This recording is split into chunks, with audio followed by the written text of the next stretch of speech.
Queridos, a pregação tem por tema Cristo em tempo de batalha. Cristo em tempo de batalha. Mas nós não vimos guerra nenhuma aqui.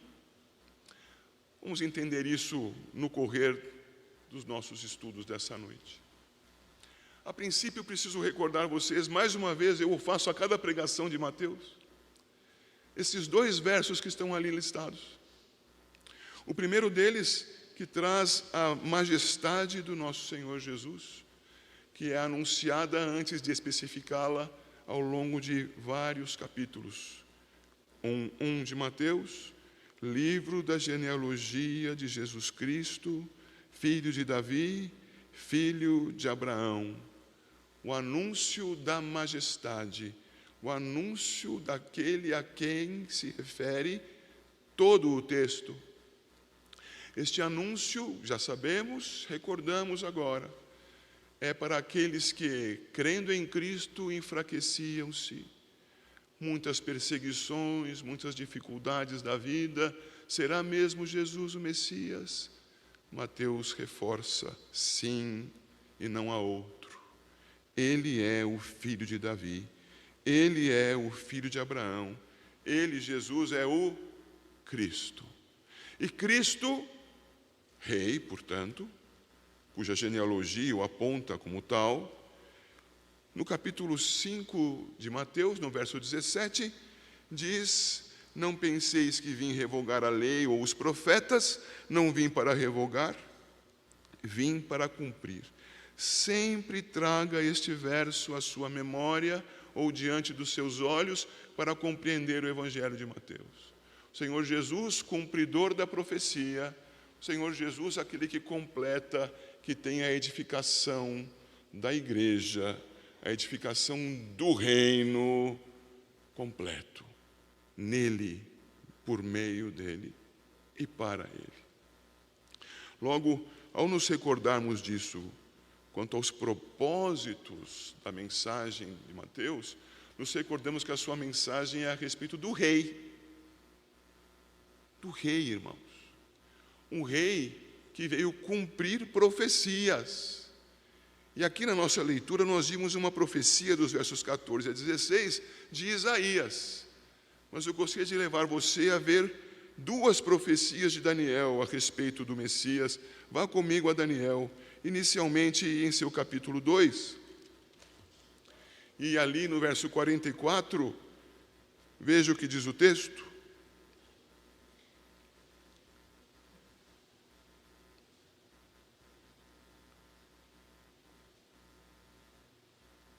Diz assim: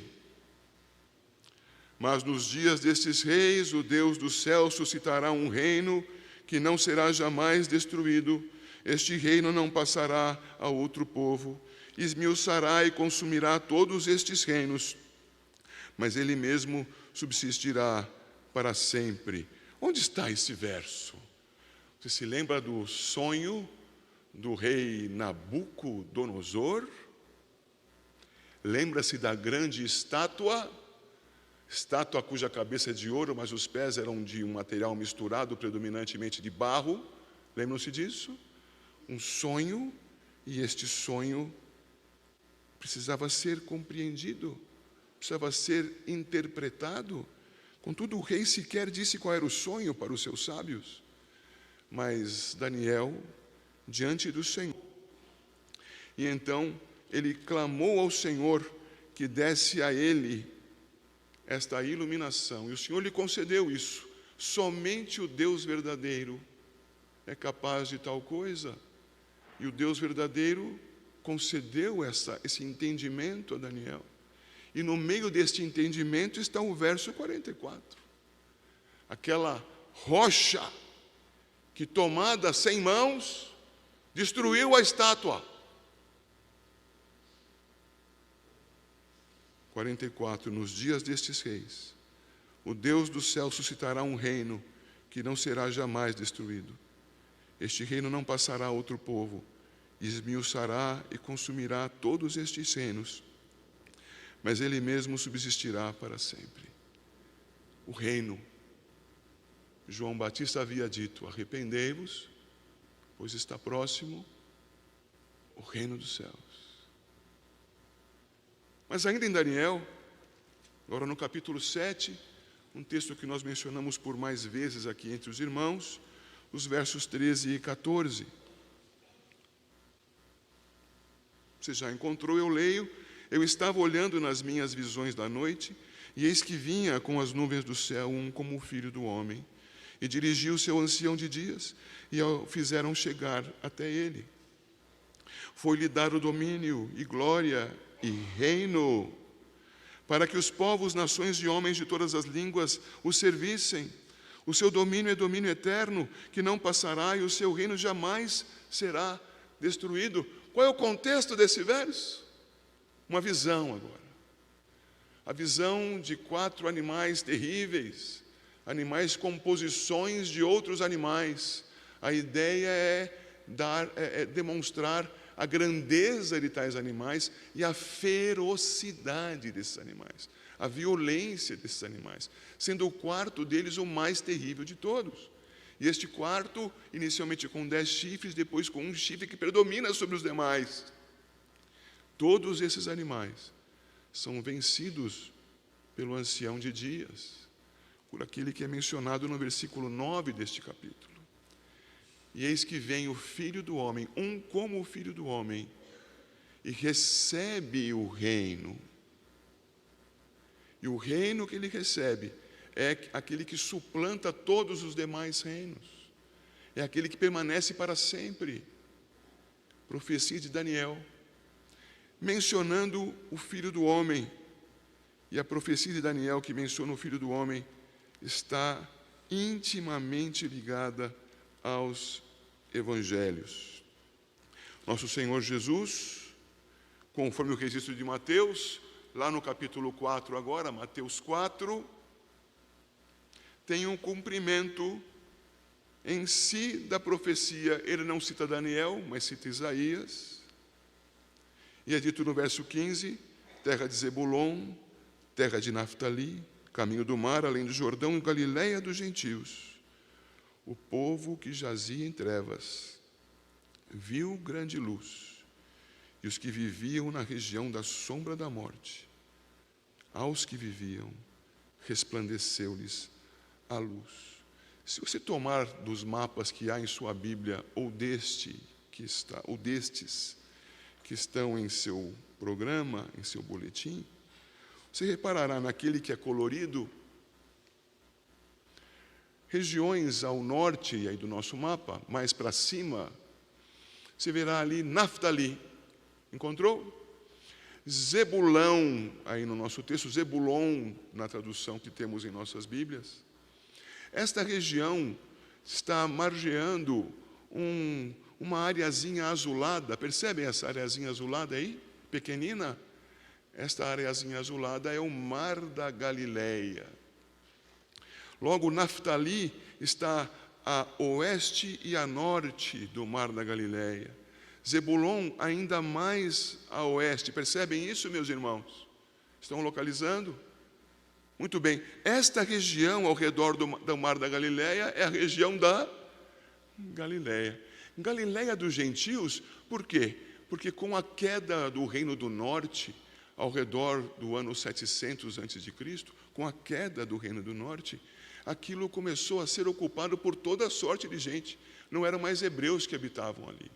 Na verdade, mesmo antes, com as invasões assírias, com as invasões persas, babilônicas, até mesmo egípcias, toda aquela região era como um grande corredor de vários povos.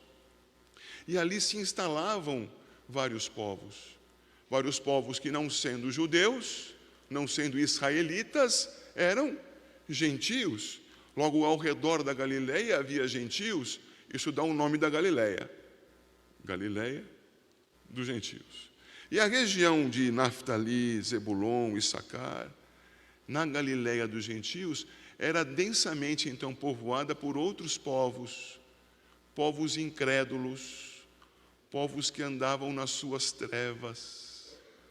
Logo, para as trevas daqueles chegaria a luz. Esta é a profecia de Isaías.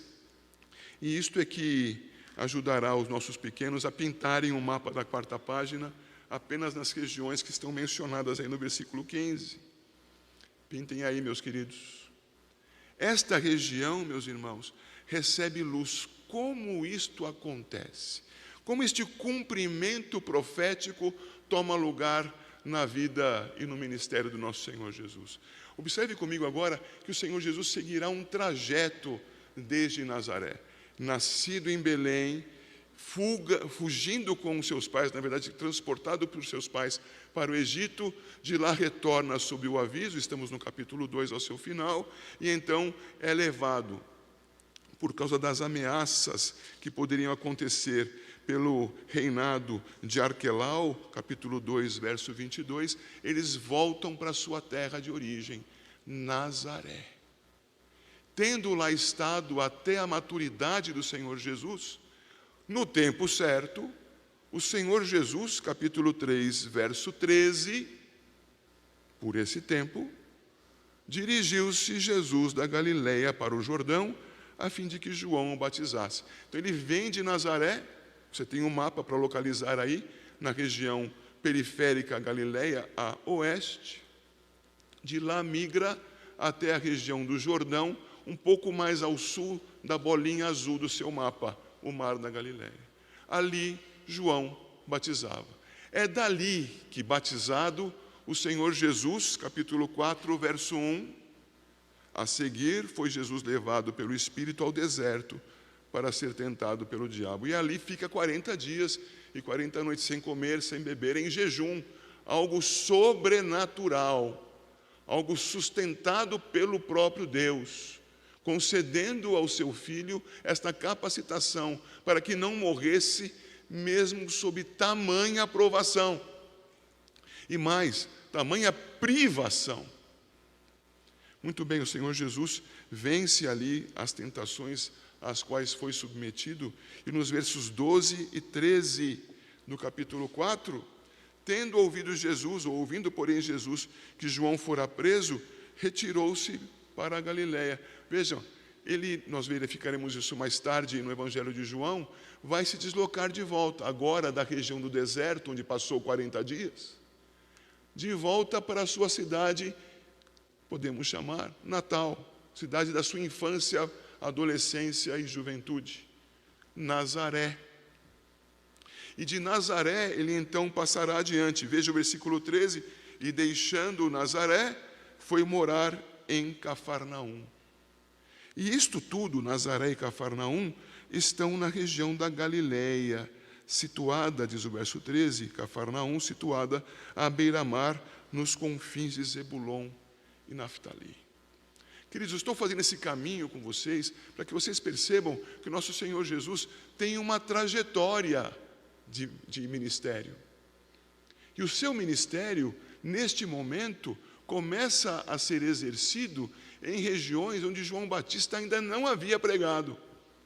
João estava lá ao redor do Jordão, dizendo: arrependei-vos.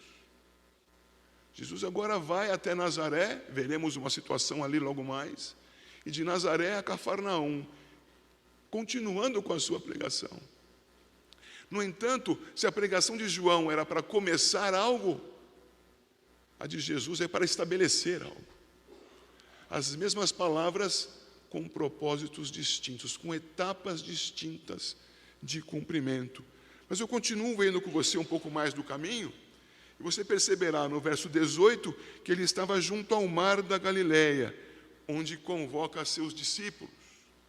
Depois ele percorre, verso 23, toda a Galileia.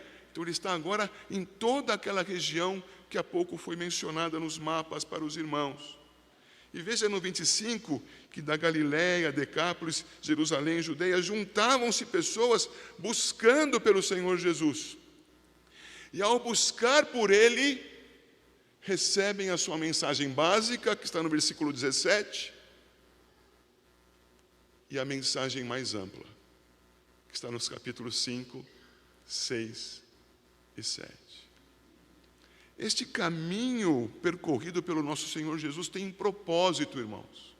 Não é um caminho percorrido ao léu, não é uma folha ao vento. Ele é o rei. E o rei está tomando posse do seu reino. Está pisando, à semelhança do que fizera séculos antes Josué, no seu reino. E por que é que ele fazia isso? Todos se lembram, porque isso já foi objeto de pregação aqui. Houve, milênios atrás, a queda do homem no Éden. E ao cair o homem no Éden, ele entregou, por ter em seu poder, aquilo que possuía, ao inimigo. Nosso Senhor, que nos criou à sua imagem e semelhança, nos dotou de autoridade, autoridade baseada nele mesmo, para administrar, governar a criação. Quando o homem se submeteu à tentação diabólica, o que o homem fez foi entregar o reino ao usurpador. Ora, o que vem fazer Jesus? Vem tomar de volta o reino. Vem tomar de volta o reino que foi confiado por Deus ao homem, não a um anjo, sequer a um anjo caído. Vem um homem retomar o reino. A este homem foi apresentada uma alternativa de caminho. Olha o capítulo 4, veja o versículo 8. Levou ainda o diabo a um monte muito alto, mostrou-lhe todos os reinos do mundo e a glória deles, e lhe disse: tudo isto te darei se prostrado me adorares. Os irmãos se recordam, eu mandei um vídeo para a igreja, no grupo da igreja esta semana, de uma pregação realizada aqui no mês de agosto do ano passado. Seja forte, Deus é contigo. E naquela pregação estudamos Mateus 4, de 1 a 11. Por isso saltei para o texto seguinte. Vá ao vídeo, estude a palavra lá. O que nós aprendemos ali é que há narrativa em Mateus e em Lucas da mesma tentação, mas com as ênfases diferentes. A de Lucas, a ênfase sacerdotal. A última tentação é no pináculo do templo. Com Mateus, a ênfase é quanto à sua realeza. A última tentação é a oferta dos reinos do mundo. E o reino é oferecido se Jesus, prostrado, adorasse ao diabo. O que faz Jesus? Responde ao diabo: retira-te, Satanás, porque está escrito: ao Senhor teu Deus adorarás e só a Ele darás culto. Mas para por aqui? Não. Parte adiante. Segue adiante. Além de resistir à tentação, vai em frente, porque ele não receberia do inimigo o reino de seu pai. Ele receberia na sua justiça, na sua obediência ao Pai, no seu ministério que lhe foi confiado. Irmãos, o que estudamos hoje aqui é o início da manifestação, guarde as palavras, o início da manifestação do reinado do homem, Jesus, Deus, o Filho encarnado. E ele então o faz em combate, o faz em batalha, não o faz em passeio pelo parque, não o faz olhando vitrines no shopping, não o faz assistindo um jogo de futebol no domingo à tarde. Ele o faz com arma em riste, e a sua arma é a palavra, e a sua arma é o poder de Deus que dele emana. É assim que nós começamos a ver o Senhor tomando posse do seu reino, dizendo a palavra de continuidade a que fora dada a João Batista. E ele o faz começando, queridos irmãos, com o que está registrado no versículo 13, no início. 4, 13, primeiras palavras.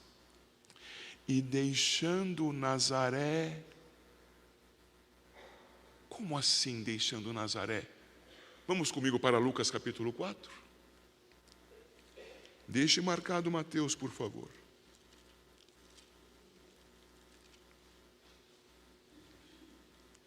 Observe que no capítulo 4 de Lucas, nós temos, irmãos, até o verso 13, o registro da tentação do Senhor. Lucas 4, até o 13, o registro da tentação do Senhor. Nos versos 14 e 15, a menção de que ele regressou para a Galiléia. E é uma menção introdutória, porque diz que ele ia, verso 15, e ensinava nas sinagogas. Observe, por favor, o que se registra a partir do verso 16, Lucas 4,16. Indo para Nazaré, onde fora criado, entrou num sábado na sinagoga, segundo o seu costume, e levantou-se para ler. Então lhe deram o livro do profeta Isaías, e abrindo o livro, achou o lugar onde estava escrito: O Espírito do Senhor está sobre mim, pelo que me ungiu para evangelizar os pobres. Enviou-me para proclamar libertação aos cativos e restauração da vista aos cegos, para pôr em liberdade os oprimidos e apregoar o ano aceitável do Senhor. Eu paro aqui um instante a leitura. O que é isto, irmãos? Isto é o anúncio do rei. O que veio fazer o rei? Ele veio para dar boa notícia aos pobres. Qual é a boa notícia? Liberdade, restauração. Ele veio para apregoar o ano do Messias, o ano aceitável do Senhor. É o rei. Isaías profetizou o que o rei faria e o rei está fazendo. Por isso o texto continua com os versos 20 e 21. Tendo fechado o livro, devolveu ao assistente e sentou-se. E todos na sinagoga tinham os olhos fitos nele. Então passou Jesus a dizer-lhes: Hoje se cumpriu a escritura que acabais de ouvir. Eis o rei. O rei está em Nazaré. O rei está falando com vocês na sinagoga. Eis o rei. O rei, queridos irmãos, volto para Mateus. Deixando Nazaré, versículo 13, foi morar em Cafarnaum. E o seu ministério desenvolvido em Cafarnaum inicia nas suas pregações com a palavra, repito, semelhante à dita por João Batista em 3:2. Comparem, são as mesmas palavras. Arrependei-vos, porque está próximo o reino dos céus. Isto é, o rei está implantando.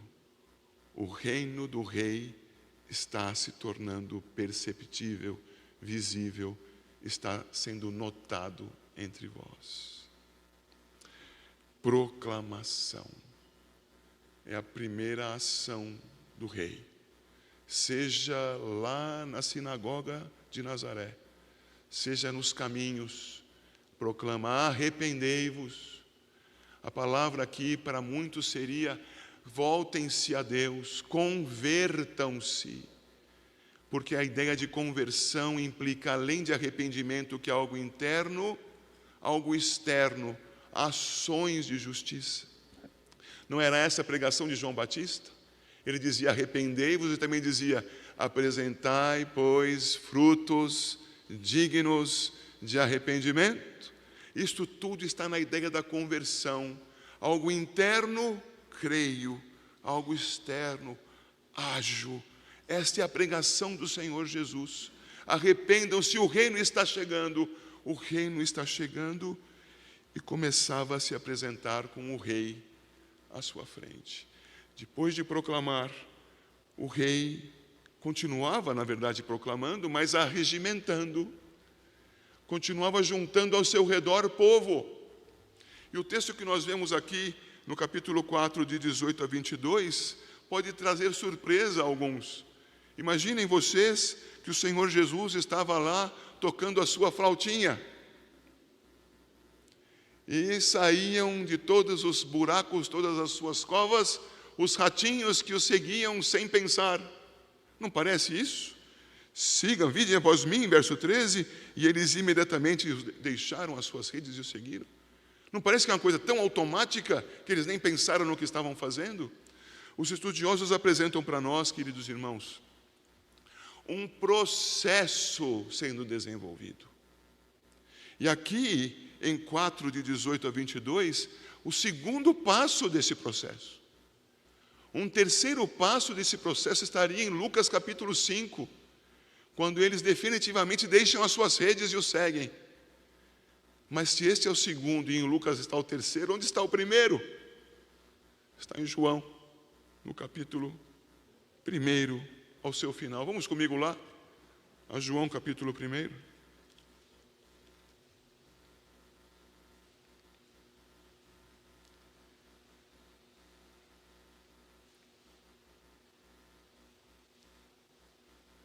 Nosso Senhor Jesus já havia sido batizado por João Batista. Veja que o contexto é o mesmo. E João Batista testemunhava aos que estavam ao seu redor: eis o Cordeiro de Deus. Veja o verso 29 do capítulo 1. E João Batista dizia, e o verso 32 trata exatamente como testemunho, ele testemunhou, dizendo: vi o Espírito descer do céu como pomba e pousar sobre ele. João está dizendo para as pessoas ao seu redor, para os seus discípulos: este é o Messias, este é aquele de quem eu não sou digno de desatar as correias das sandálias. Este, Jesus. Jesus está voltando do deserto, e João o vê.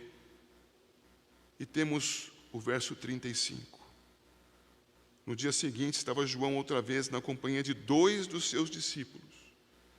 E vendo Jesus passar, disse: eis o Cordeiro de Deus. Os 2 discípulos, ouvindo dizer isto, seguiram Jesus. Irmãos, estava no fim o ministério de João Batista. João Batista vai ter seu ministério concluído, e o capítulo 3 do Evangelho de João nos mostra que está no fim o ministério. Tanto que ele diz, e as palavras que me parecem ser bem próprias para o final de um ministério, em João 3,30 são: convém que ele cresça e que eu diminua. E na medida em que João anunciava que Jesus era o Messias, seus discípulos, os de João, passavam a seguir a Jesus. E vejam, queridos, o que nós temos no texto que sucede aqui, a partir do 38, capítulo 1 de João, 38, e Jesus, voltando-se, vendo que o seguiam, disse-lhes: que buscais? Disseram-lhe: Rabi, que quer dizer mestre, onde assistes? Respondeu-lhes: vinde e vede. Foram, pois, e viram onde Jesus estava morando, e ficaram com ele aquele dia, sendo mais ou menos a hora 10ª. Era André, o irmão de Simão Pedro, um dos 2 que tinham ouvido o testemunho de João, o Batista, e seguido Jesus. Ele achou primeiro o seu próprio irmão Simão, a quem disse: achamos o Messias, que quer dizer Cristo. E o levou a Jesus. Olhando Jesus para ele, disse: tu és Simão, o filho de João, tu serás chamado Cefas, que quer dizer Pedro. Percebam que aqui, queridos, o Senhor Jesus, por João Batista, teve 2 discípulos. Começaram a segui-lo: André e um outro cujo nome não é mencionado. Em que evangelho estamos vendo isso? Evangelho de João. João não menciona o seu nome. Nunca. 2 discípulos de João Batista, seguindo ao Batista, são encaminhados a Jesus. Um deles é apresentado, André. André leva Simão até o Messias. Eu volto para Mateus. Certamente, aquele cujo nome não é mencionado no Evangelho de João, João o evangelista, João o profeta da escatologia no Apocalipse, João o discípulo, João o apóstolo, todos esses 4 nomes são do mesmo João: discípulo, apóstolo, profeta, evangelista. Este João está agora na praia, pescando com seu irmão Tiago. Ele e Tiago são filhos de Zebedeu. E outros dois também estavam lá, mencionados no Evangelho de João. Quais são? André e Pedro. Eles já haviam sido apresentados, João registra. E o Senhor Jesus então passa por eles agora e os convoca, e então eles respondem como o texto nos traz. Eu passo a ler e o sentido ficará evidente para todos. 18. Caminhando junto ao mar da Galileia, viu dois irmãos, Simão, chamado Pedro, e André, que lançavam as redes ao mar, porque eram pescadores. E disse-lhes: vinde após mim, e eu vos farei pescadores de homens. Então eles deixaram imediatamente as redes e os seguiram. Percebam, irmãos, os evangelhos nunca se contradizem e sempre se complementam. Temos a palavra de Deus preenchendo lacunas e concedendo entendimento da íntegra da história. A íntegra da história é que aqui, tendo já conhecido a Cristo, mas continuando com seus afazeres, continuando com suas profissões, um dia recebem de Cristo uma nova visita e uma convocação, e eles então deixam tudo e o seguem. O mesmo acontece, como registram os versos 21 e 22, com Tiago e João, e diz o 22, então eles, no mesmo instante, deixando o barco e seu pai, o seguiram. Novos discípulos, povo, o rei está tomando posse, está demonstrando: este reino é meu, não vou receber do inimigo, vou receber na justiça que meu pai me deu, vou fazê-lo com a proclamação, vou fazê-lo juntando ao meu redor o meu povo. Ele prossegue com ações de campo, ações que demonstram que ele governa. Verso 23, percorria Jesus toda a Galileia, ensinando nas sinagogas, pregando o evangelho do reino e curando toda sorte de doenças e enfermidades entre o povo. Irmãos, essas são ações de campo, ações que estão previstas e profetizadas por Isaías, e acabamos de ler esse texto no Evangelho de Lucas, no capítulo 4, verso 16 em especial, e dali adiante. Queridos, o que nós temos aqui é o Senhor Jesus demonstrando que é o rei diante das pessoas. Não o rei puramente para alimentar povo, como estudamos no Evangelho de João em seu capítulo 6. Não é o rei que vem aqui para suprir as necessidades materiais das pessoas, para que elas, alimentadas, queiram levá-lo até o trono, para que ele as mantenha alimentadas, para que ele as mantenha em paz no tempo. Mas o rei que mostra o seu reino no tempo, para que com isso demonstre ser o rei eterno. O glorioso rei que liberta os escravos, não apenas do Egito, mas das trevas.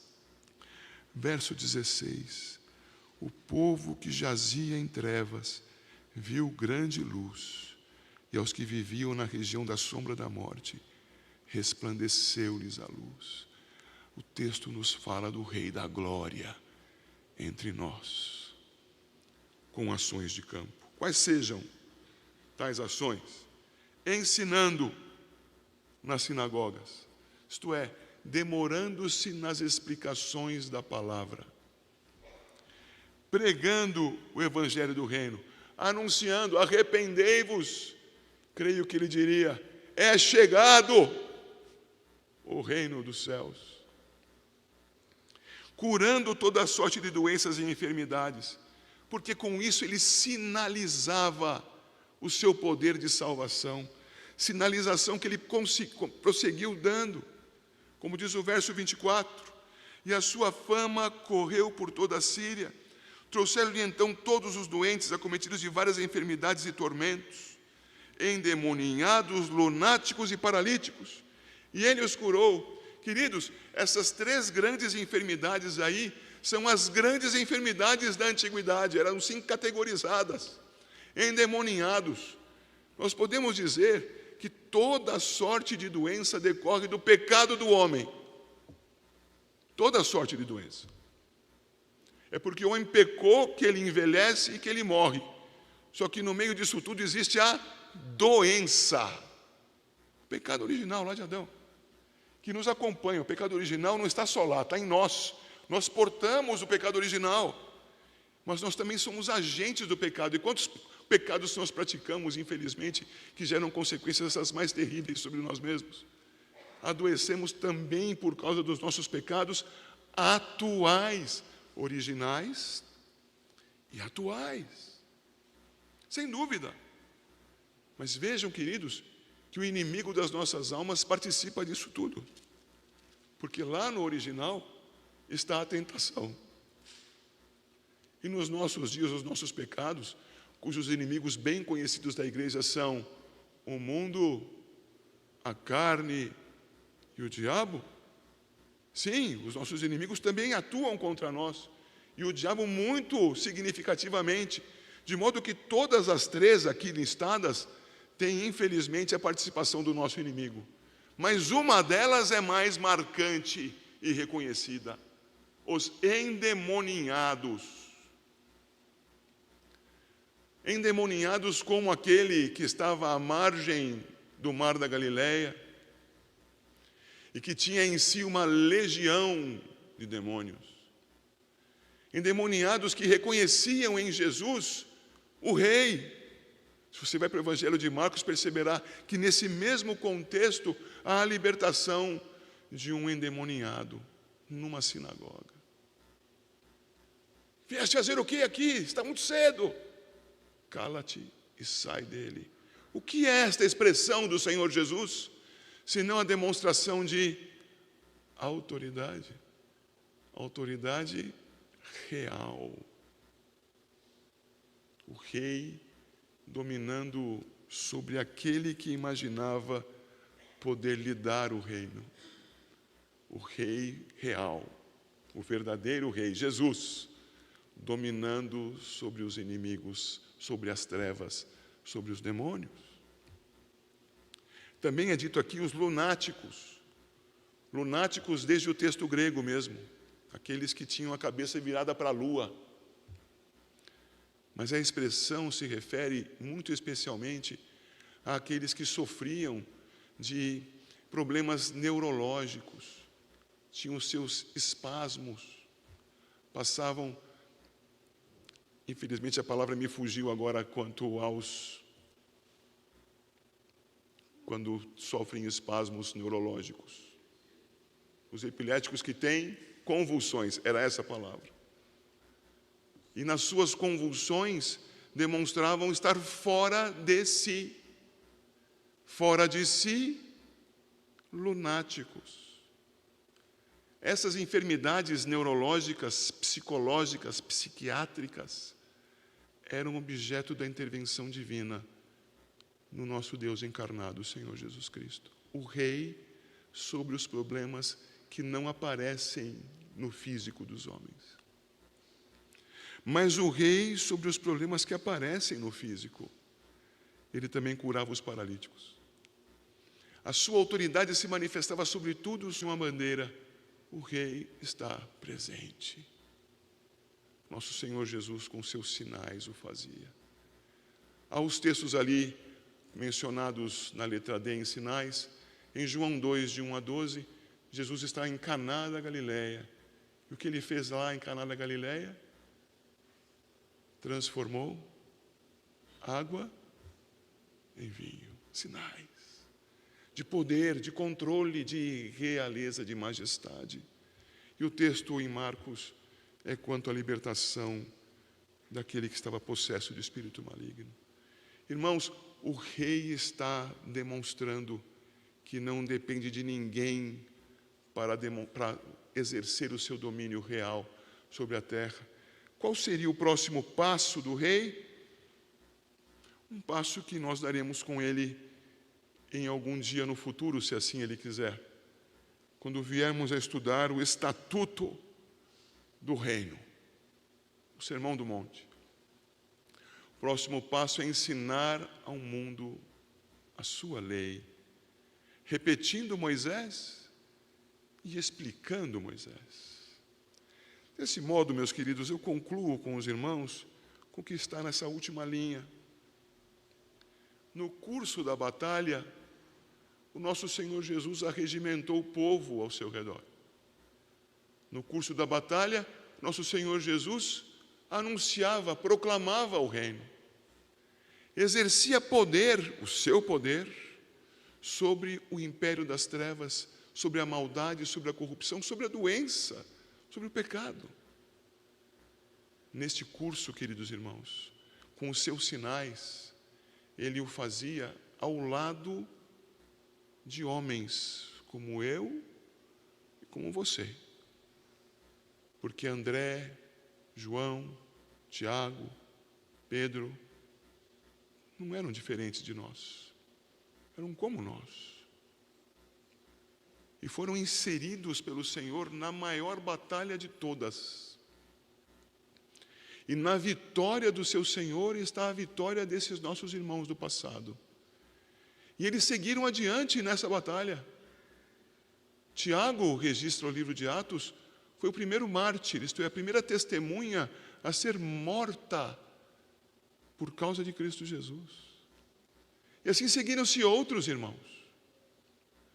E o Evangelho chegou até nós porque muitos derramaram seu sangue seguindo a Cristo nessa batalha.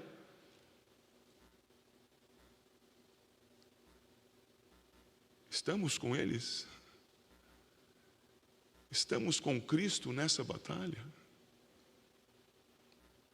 Nosso Senhor Jesus já venceu o inimigo na cruz, mas sabemos, por aquela figura que tanto utilizamos, que embora com sua cabeça esmagada, o inimigo continua com seus movimentos. Onde está a igreja? Está com Cristo, seguindo a Cristo, batalhando com Cristo? Está negando-se a si mesma e seguindo o comandante? Está com a sua vida, com o seu comportamento, com a observação da palavra, demonstrando que a lei do comandante, a lei do rei, é que vale para a sua vida, e com base nessa lei é que vive entre este mundo de perdição.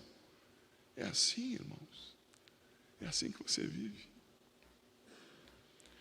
Irmãos, que nós, em nome de Cristo, sigamos a Cristo. No poder de Cristo, sigamos a Cristo. Que em Cristo batalhemos, em nome de Jesus. Amém.